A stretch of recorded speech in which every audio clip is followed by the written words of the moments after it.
You guys, I've noticed that people who make excuses for their parents are the same people who act exactly like their parents.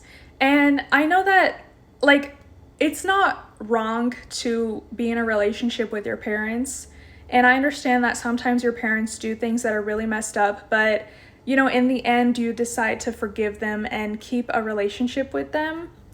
But I've noticed that sometimes when you make so many excuses to where you say that there's nothing wrong with the way they acted, and you're like, oh no, it's fine, then a lot of times you repeat that behavior because you think other people are going to make excuses for you. I think it's important to be like, okay, I love my parents, but what they did was wrong. Or like, oh, they made a lot of mistakes when I was growing up. I think it's hard for some people to admit that like what their parents did had a negative effect on them because they feel like they're being ungrateful, or they feel like, oh well, if I admit that, then I'm admitting that I don't love my parents. It's not that you don't love them, but it's just that you are probably going to make the same mistakes or traumatize your child like in the same way if you genuinely do not see a problem with a lot of the stuff that your parents did.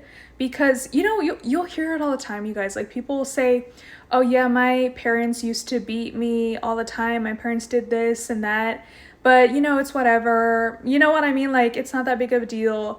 And I just feel like sometimes people have a hard time admitting that, like, no, that was a big deal. Like,